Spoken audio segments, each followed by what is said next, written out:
Hello guys, welcome to special education. नमस्कार दोस्तों, स्वागत करता हूं आप सबका आपके अपने यूट्यूब चैनल में जिसका नाम है स्पेशल एजुकेशन।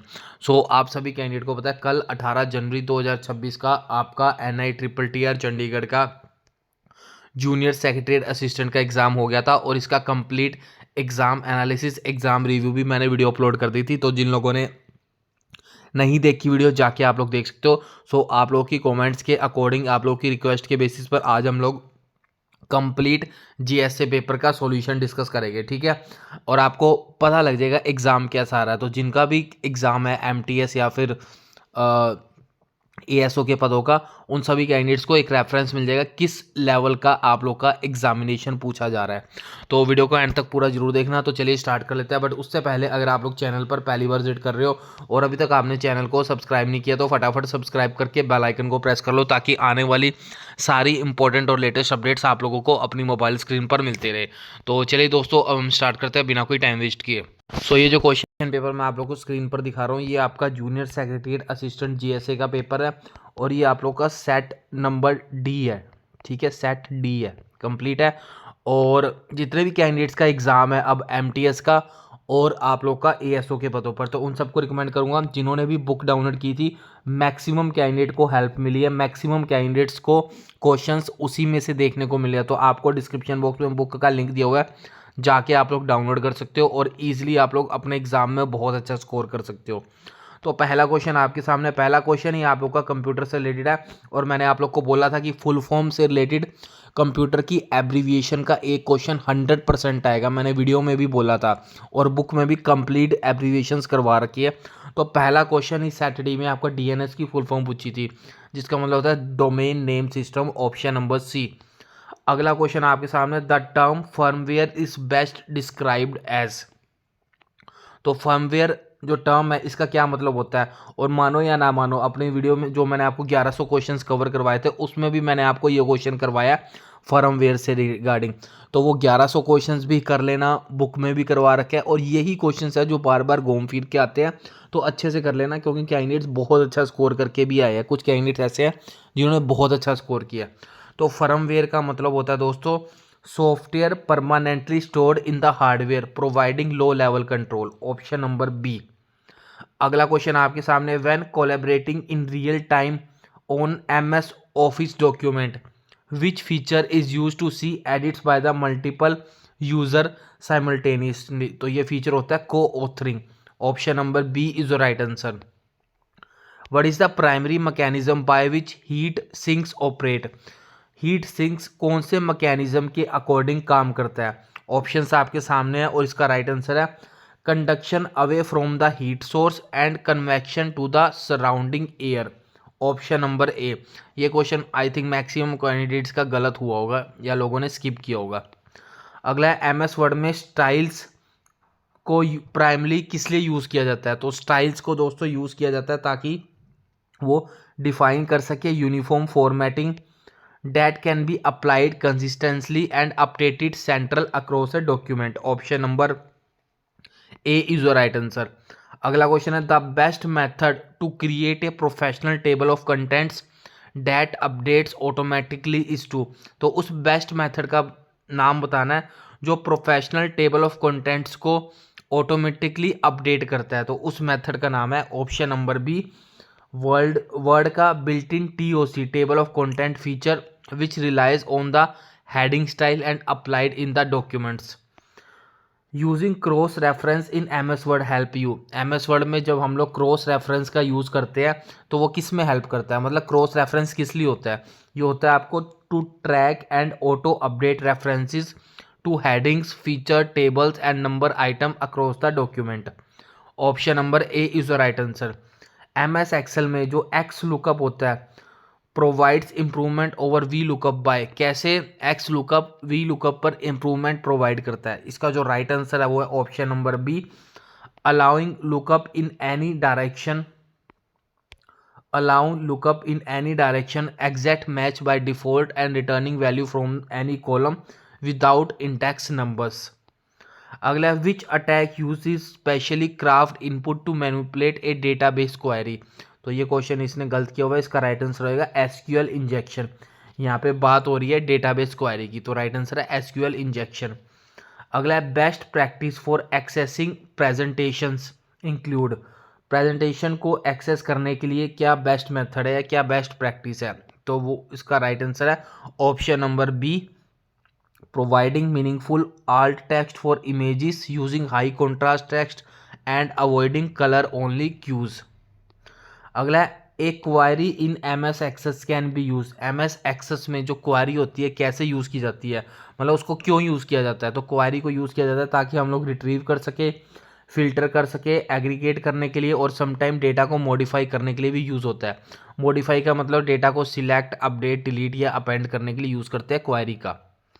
अगला है, ये सब करवा रखा है मैंने आपको, बुक में सारा कुछ करवा रखा है, अगर आप लोगों ने पढ़ा होगा तो ईजिली आप लोग ये वाले क्वेश्चन कर सकते हो। ये क्वेश्चन तो मैंने आपको जो 1100 क्वेश्चंस करवाए थे उसमें भी आपको करवाया था। वाइल सेंडिंग ईमेल्स, ईमेल भेजते समय जो बीसीसी हम ऑप्शन यूज़ करते हैं, तो सीसी की जगह बीसीसी का क्यों यूज़ करते हैं, मतलब बीसीसी का क्या मतलब है। पहले तो मैं दोबारा बोल रहा हूँ, फुल फॉर्म रट लेना, जिनका भी आगे एग्जाम है फुल फॉर्म से रिलेटेड क्वेश्चन एग्जामिनेशन में कंप्यूटर में 100% देखने को मिलेगा। तो बीसीसी की फुल फॉर्म होती है ब्लाइंड कार्बन कॉपी, और सीसी की फुल फॉर्म होती है कार्बन कॉपी। तो ये दोनों आप लोग कर लेना। तो बीसीसी का यूज़ करते हैं हम लोग ईमेल भेजने के लिए, ताकि हमें जब कोई एड्रेस हाइड करना होता है दूसरे रिसिपिएंट से, to you need to hide other recipient address to maintain privacy और avoid reply all storms. Option number B is the right answer. अगला क्वेश्चन आपके सामने, multi factor authentication MFA strengthen security by requiring. तो multi factor authentication होता है जब दो या दो से ज़्यादा अलग अलग टाइप के एविडेंसेस यूज़ करते हैं एक्सेस को ग्रांट करने से पहले, तो मतलब मल्टीपल फैक्टर ऑथेंटिकेशन होता है ये। Option number B is the right answer. अगला क्वेश्चन आपके सामने, social engineering attacks are most effective when. जो सोशल इंजीनियरिंग अटैक्स होते हैं सबसे ज़्यादा इफेक्टिव कब होते हैं, तो ये सबसे ज़्यादा इफेक्टिव होते हैं to manipulate human psychology, trust, urgency, curiosity, to obtain sensitive information और एक्शन फ्रॉम द पीपल। अगला है, what does the term plug and play. Hardware में प्लग एंड प्ले का क्या मतलब है, तो प्लग और प्ले का मतलब होता है ऑटोमेटिक डिटेक्शन करना और डिवाइस को कॉन्फ़िगर करना। तो automatic detection and configuration of device, option number b. अगला है, CMOS battery on a motherboard is use to. पहले तो CMOS की फुल फॉर्म पता होना चाहिए। CMOS की फुल फॉर्म होती है कॉम्प्लीमेंट्री मेटल ऑक्साइड सेमीकंडक्टर। बार बार बोल रहा हूँ, फुल फॉर्म सारी पढ़ लेना, एग्जामिनेशन में 100% आएगी, और आपके सामने पूछी भी गई है। आज भी जिनका एग्ज़ाम है 10 बजे और 2 बजे, उनके भी एग्जामिनेशन में आप लोग देख लेना, फुल फॉर्म से क्वेश्चन जरूर आएगा। तो इसका जो राइट आंसर है वो option number b, maintain system clock and BIOS setting. BIOS की फुल फॉर्म भी याद रख लेना, basic input output system. BIOS की फुल फॉर्म होती है, हो सकता है आने वाले एग्जामिनेशन में यही फुल फॉर्म आ जाए। अगला क्वेश्चन आपके सामने है, which of the following ensure secure communication over the internet. तो इंटरनेट पे सिक्योर कम्युनिकेशन के लिए क्या इंश्योर करता है, virtual private network VPN। Which of the following internet application is mainly use for online file transfer. File transfer के लिए कौन सा इंटरनेट एप्लीकेशन यूज़ किया जाता है, file transfer protocol, SFTP, file transfer protocol. बाकी सबकी फुल फॉर्म पता होनी चाहिए। SMTP की फुल फॉर्म होती है simple mail transfer protocol. VPN की होती है वर्चुअल प्राइवेट नेटवर्क। ठीक है। अगला क्वेश्चन है, to preview a slide transition in MS power point. MS power point में स्लाइड की ट्रांजैक्शन को प्रीव्यू करने के लिए क्या होता है, पहले ट्रांजिशन पे जाते हैं, उसके बाद प्रीव्यू पे क्लिक करते हैं। Option number B is the right answer. अगला क्वेश्चन है, to attach a file to email. Email में किसी फाइल को जब हम लोग भेजते हैं तो फाइल या इमेज अटैच करते हैं, तो हम लोग कौन से आइकन को यूज़ करते हैं, तो एक पेपर क्लिप का आइकन बना होता है, उसको यूज़ करते हैं। Option number D. Identify the section of the given sentence which contains error. Each of the committee member were asked to submit their report by Friday. तो each of the committee members की बात हो रही है, committee member, हर एक committee member की बात हो रही है, तो यहाँ पे वर की जगह वाज आएगा। सो ऑप्शन नंबर बी में एरर है। अगला क्वेश्चन आपके सामने, this time next week I throw the Himalaya. अगले हफ्ते इस टाइम मैं हिमालय में क्या कर रहा हूँ, ट्रैवल कर रहा हूँ। तो इसका राइट आंसर है I will be travelling through the Himalayas, option number A. अगला, a gift dash by my father for my birthday. A gift, इसका राइट आंसर होगा a gift would given by my father for my birthday, option number B is the right answer. अगला question आपके सामने है दोस्तों, passive voice में change करना है सेंटेंस को। सेंटेंस है आपके सामने, the editor will publish the special issue next month.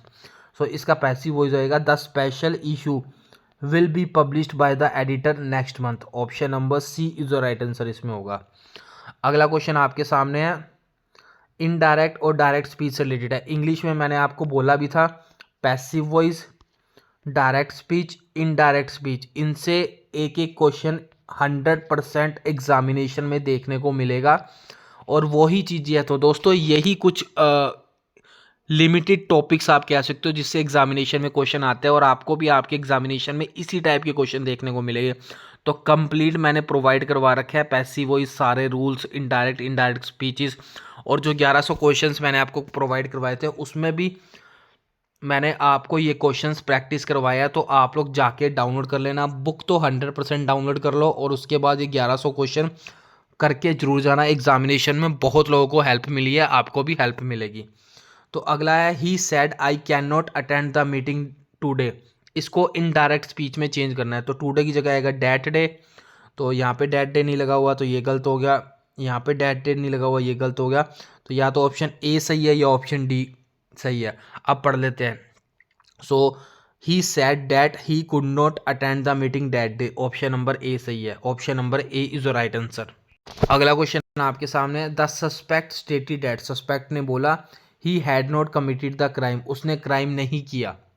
तो इसमें आप लोग को, अब ये इनडायरेक्ट पूछा है, इसको आपको डायरेक्ट में चेंज करना है। तो the suspect stated I dash the crime, I has not commits the crime आएगा, I was not committed the crime. Has क्या, हैज़ आता तो कमिटेड आता, तो यहाँ पे वॉज नॉट आएगा। So option number C is the right answer. अगला क्वेश्चन है, choose the appropriate word from the given option and correct error. मतलब जो अंडरलाइन किया हुआ है उसमें एरर बतानी है और उसको सही करना है। आई लव ट्रैवलिंग, मुझे ट्रैवलिंग करना पसंद है, हाइकिंग करना पसंद है और स्काई डाइविंग करना पसंद है। तो यहाँ पे आईएनजी है, ट्रैवलिंग यहाँ पे भी आईएनजी है, हाइकिंग तो यहाँ पे भी आईएनजी आएगा, स्काई डाइविंग आएगा। So option number C is the right answer. अगला क्वेश्चन आपको बताना है कौन सा सेंटेंस सही है। तो ये वाला ऑप्शन सही है, if you finish the draft early please send it to the editor. अगर आप लोगों ने ड्राफ्ट फिनिश कर लिया जल्दी तो इसको एडिटर को भेज दो, option number C is the right answer. अगला आपको क्लोजेस्ट मीनिंग बताना है मेटिकुलस का। तो मेटिकुलस का जो क्लोजेस्ट मीनिंग होगा वो होगा आपका detailed, option number B is the right answer. अगला क्वेश्चन है, आपको अपोजिट बताना है कैंडिड का। कैंडिड का मतलब होता है फ्रैंक और इसका जो अपोजिट हो जाएगा वो हो जाएगा reserved, option number D is the right answer. She gave a reserved account of events, option number D is the right answer. अगला आपको बताना है filling the blanks, idioms fill करना है एक तरीके से। Losing that internship felt terrible at first, मतलब जब वो इंटर्नशिप मैंने लूज़ की तो मुझे बहुत बुरा लगा, मतलब टेरिबल फील किया मैंने स्टार्टिंग में at first. But it turn out to be dash when she got a better opportunity abroad, जब उसको बाहर फॉरेन में अच्छी अपॉर्चुनिटी मिली तो उसको क्या लगा, उसको लगा ये एक ब्लेसिंग इन डिस्गाइज है, मतलब एक आशीर्वाद है जो छुपा हुआ था। सो option number A is the right answer. वैसे ये ब्लेसिंग इन डिस्गाइज वाला आइडियम भी मैंने आप लोग को कवर करवाया, 1100 क्वेश्चंस में भी कवर करवाया और बुक में भी कवर करवाया, दोनों में कवर कराया हुआ, क्योंकि ये कुछ इंपॉर्टेंट होते हैं, एग्जामिनेशन में पूछे जाते हैं।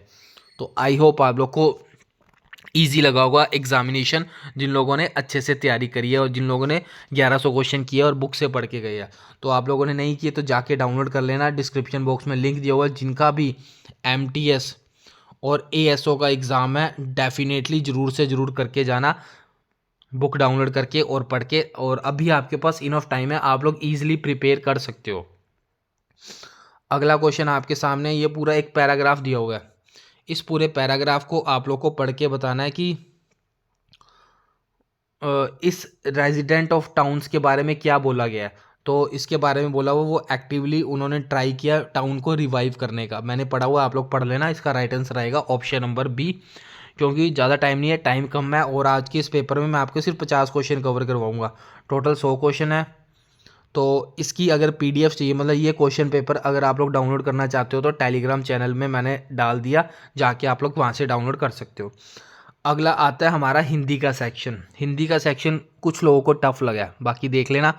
टफ लग रहा है, हिंदी आपकी बिल्कुल वीक है, तो बहुत डिटेल में आपको कवर करवाई हुई है बुक में, वहाँ से जाके पढ़ सकते हो। उस एक शब्द का चयन करें जिसे दिए गए शब्दों के स्थान पर प्रतिस्थापन किया जा सके। दोपहर के बाद क्या आता है? तो दोपहर के बाद आप, मतलब दोपहर के बाद जो आता है उसको उस वर्ड से रिप्लेस करना है। सो इसका राइट आंसर है अपराह्न, ऑप्शन नंबर ए। अगला क्वेश्चन है शुद्ध वर्तनी वाले शब्द का चयन करना है। इनमें से कौन सा शब्द शुद्ध है? तो शुद्ध है आप लोगों का पूजनीय, गलत है। पूज्यनीय, गलत है। पूजनीय, गलत है। इसका राइट आंसर है पूजनीय, ऑप्शन नंबर बी, ये सही है आप लोगों का। ये पूजनीय शायद मैंने आपको 1100 क्वेश्चन में प्रैक्टिस भी करवाया था। अगला क्वेश्चन है उपयुक्त कारक चिन्हों के प्रयोग से रिक्त स्थान भरें। गंगा हिमालय डैश निकलती है, तो गंगा हिमालय से निकलती आएगा, ऑप्शन नंबर डी। अगला है उपसर्ग रहित शब्द कौन सा है? उत्तम, इसमें उपसर्ग है तो ये नहीं हो सकता, मतलब जिसमें उपसर्ग नहीं है ये बताना है। उत्खंडा, इसमें भी उपसर्ग है, ये नहीं हो सकता। उत्कर्ष में भी उपसर्ग है, ये नहीं हो सकता। तो इसका राइट आंसर रहेगा उच्च, ऑप्शन नंबर बी। अगला है निम्नलिखित में से सरल वाक्य कौन सा है? श्याम चला गया, मोहन आया और खाना खाकर सो गया। जब गर्मी पड़ती है तब फसल पड़ती है, जब वह जाएगा तब सो। ये सारे टफ है, लेकिन जो सिंपल है वो है श्याम चला गया, ऑप्शन नंबर ए। अगला है द्विगु समास का उदाहरण कौन सा है? तो दोस्तों कारक समास, संधि, ये सब कुछ आप लोग को कवर करवा रखे हैं। अगर आप लोगों ने पढ़ा था तो आप लोग इजीली एग्जाम क्लियर कर सकते थे ये वाला। तो द्विगु समास का उदाहरण कौन सा है? तो द्विगु समास का जो उदाहरण है वो है Tribhuvan, option number D is the right answer. अगला है किस विकल्प में सभी शब्द अर्जुन के पर्यायवाची है? तो अर्जुन के जो पर्यायवाची है वो है आप लोगों का धनंजय, पार्थ और कौंतेन्य। अगर आप लोग को विजिबल नहीं है तो मैं जो बोल रहा हूँ उस पर फोकस करो। इसका राइट आंसर होगा ऑप्शन नंबर डी। अगला निम्नलिखित में से वर्तनी की दृष्टि से शुद्ध शब्द कौन सा है? तो वर्तनी की दृष्टि से जो शुद्ध शुद्ध है वो है कवयित्री, ऑप्शन नंबर डी। ये सारे शुद्ध नहीं है वर्तनी की दृष्टि से। अगला क्वेश्चन है वाच्य का प्रयोग करके रिक्त स्थान भरे। शिक्षक ने प्रश्न हल किया, शिक्षक द्वारा प्रश्न डैश। तो इसका राइट आंसर है शिक्षक ने प्रश्न हल किया, शिक्षक द्वारा प्रश्न हल करता गया। शिक्षक द्वारा प्रश्न हल करता गया गलत है, हल किया, हल हो रहा है, हल किया। शिक्षक द्वारा प्रश्न हल किया गया, ऑप्शन नंबर डी इसका राइट आंसर होना चाहिए। बाकी ये थोड़े से कन्फ्यूजन है, मैं आपको एक बार ये 3 क्वेश्चन को स्किप करो, मैं कमेंट बॉक्स में इसका राइट आंसर आप लोग को बता दूंगा। आगे मूव करते हैं हम लोग क्वेश्चन नंबर 44 की तरफ। यह हिंदी के खेत रहना मुहावरे का अर्थ है, ये तो सिंपल सा है। खेत रहना मुहावरे का अर्थ होता है वीर गति को प्राप्त हो जाना, ऑप्शन नंबर डी। ये क्वेश्चन एक बार 4-5 है ना, ये एक बार स्किप करो, इसके आंसर आप लोग को कमेंट बॉक्स में मिल जाएगी, क्योंकि मैं नहीं चाहता आप लोग को गलत बताऊं। अगला क्वेश्चन आपके सामने 46 नंबर क्वेश्चन। आज हम सिर्फ 50 क्वेश्चन डिस्कस करेंगे और मैक्सिमम क्वेश्चन आप लोग देख लेना जो जनरल अवेयरनेस के आया है वो आपके करंट अफेयर से क्वेश्चन पूछे गए हैं, क्लियर है। और जितने भी कैंडिडेट्स पूछ रहे थे कितने महीने का करंट अफेयर करो, तो लास्ट 6 मंथ का करंट अफेयर करना है। यहाँ पे आप लोग देख सकते हो सितंबर मंथ के करंट अफेयर पूछे गए हैं, तो पिछले 6 महीने के करंट अफेयर करके चले जाना जिनका भी MTS और ASO का एग्ज़ाम है। और जो 1100 क्वेश्चन कवर करवाया है उनमें मैंने 50-50 क्वेश्चन आप लोग को करवाए थे डेली के, और ये 50 क्वेश्चन में से हर 50 क्वेश्चन आपके करंट अफेयर के करवा रहा था मैं, तो आप लोगों ने की होगी तो आपको हेल्प मिली होगी। पहला क्वेश्चन है विच train has officially become the fastest train in India. India की सबसे तेज ट्रेन कौन सी बन गई जिसकी स्पीड 160 किलोमीटर प्रति घंटा है? तो इसका राइट आंसर है option number B, Vande Bharat express. इसको ट्रेन 18 भी बोलते हैं। अगला क्वेश्चन आपके सामने है कौन सा इनिशिएटिव है जो रशिया ने बताया था ताकि एग्रीकल्चर ट्रेड को हम लोग बूस्ट कर सके ब्रिक्स नेशन में? तो ये जो इनिशिएटिव जो रशिया ने प्रपोज किया था, इस इनिशिएटिव का नाम है दोस्तों ब्रिक्स फूड प्रोसेसिंग अलायंस, नहीं ब्रिक्स ग्रेन एक्सचेंज। इस इनिशिएटिव का नाम है BRICS grain exchange. Option number C. Maximum question ये करके आया बट ये गलत है। How many consecutive days of the arrest and detention, ये भी आपका करंट अफेयर से रिलेटेड है क्योंकि अभी हाल ही में 130वां कॉन्स्टिट्यूशन अमेंडमेंट हुआ था, तो उसके अकॉर्डिंग इसका आंसर देना है। और इसका जो राइट आंसर है वो है दोस्तों ऑप्शन नंबर ए, 30 दिन का। Option number A is the right answer.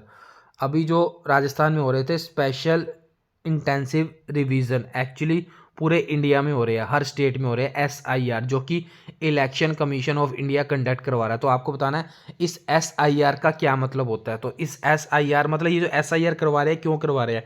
क्योंकि इसका मतलब होता है ये एक स्पेशल ड्राइव है ताकि अपडेट कर सके और वेरीफाई कर सके जितने भी इलेक्टोरल रोल्स है इलेक्शन से पहले। So option number B is the right answer. What is the rank of India in climate risk index 2026? तो क्लाइमेट रिस्क इंडेक्स CRI 2026 में इंडिया का रैंक क्या है? ये है 9th। Option number D is the right answer. अगला question है आपके सामने। चलो आज के लिए 50 ही रखते हैं। अगर आपको ये PDF चाहिए तो इसका लिंक टेलीग्राम चैनल में डाल दिया। अगर आप कहोगे तो सेकंड पार्ट नंबर ले आऊँगा, उसमें बाकी क्वेश्चन सॉल्यूशन करवा दूंगा और 20 तारीख को आपकी इसकी आंसर की भी जारी कर दी जाएगी। एंड इसके अलावा दोस्तों जिनका भी एग्ज़ाम है उन सभी को रिकमेंड करूँगा एग्ज़ाम से पहले अभी भी टाइम है, बुक डाउनलोड करो, पढ़ना स्टार्ट कर दो, 1100 क्वेश्चन की प्रैक्टिस करो और बाकी क्वेश्चन यूट्यूब पर मैं आप लोग को कवर करवा रहा हूँ वो करते रहो। 100% आप लोग का एग्ज़ाम क्लियर कर दोगे। क्वेश्चंस दोस्तों कुछ बच्चे ऐसे भी है, मैं आपको डिमोटिवेट नहीं करूँगा, जो बहुत अच्छा स्कोर करके आया, मतलब 100 में से 80 85 क्वेश्चन सही करके आया, मतलब लोगों की तैयारी है, तो आप भी अच्छे से तैयारी कर सकते हो।